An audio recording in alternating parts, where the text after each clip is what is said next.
Tahukah kamu, baru-baru ini tepatnya pada tanggal 12 September 2025, Majelis Umum PBB baru saja mengesahkan sebuah resolusi bernama Deklarasi New York, sebuah resolusi untuk mendorong realisasi damai dua negara untuk menjadikan negara Palestina sebagai negara merdeka dan berdaulat. Dan hasilnya luar biasa. Melalui proses voting, 142 negara serempak menjawab setuju, sebuah dukungan mayoritas absolut dari seluruh penjuru dunia. Namun, seperti dalam banyak kisah, selalu ada pihak yang memilih berdiri di sisi gelap. Kali ini ada 10 negara yang berkata tidak. Siapakah anggota klub penolak itu? Tentu saja Israel dan Amerika Serikat, disusul Argentina, Hungaria, Papua Nugini, Paraguay, Tonga, serta 3 negara Pasifik yaitu Mikronesia, Nauru, dan Palau. Lalu mengapa mereka menolak di saat hampir seluruh dunia setuju? Untuk Amerika, tentu semua tahu bahwa Israel adalah pion atau bahkan pilar penting bagi Amerika untuk menjaga kekuatan dan dominasinya di Timur Tengah.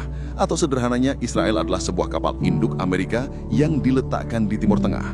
Itu semua bukan sekedar opini, apalagi rumor, melainkan terbukti lewat nota kepahaman miliaran dolar bantuan militer tahunan, serta lebih dari 50 kali penggunaan hak veto di Dewan Keamanan untuk melindungi Israel dari sanksi internasional.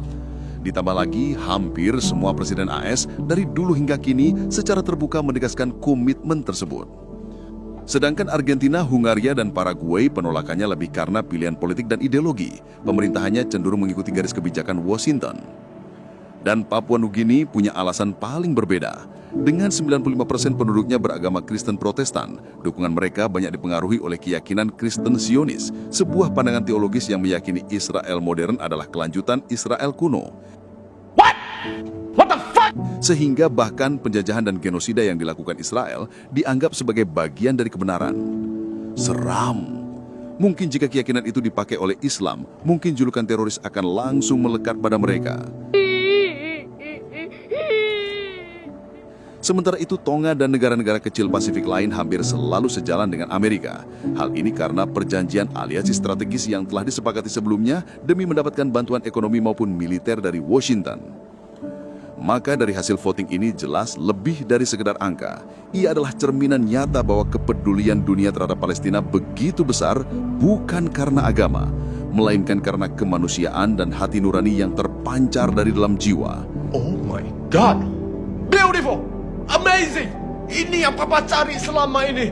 Karena sejatinya negara Israel modern hanyalah sebuah nama yang digunakan Amerika untuk menciptakan dukungan yang membabi buta dengan alasan agama.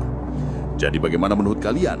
Kita berharap semoga suara 142 negara ini cukup kuat untuk menembus tembok kesombongan Amerika dan membawa perubahan positif untuk Palestina.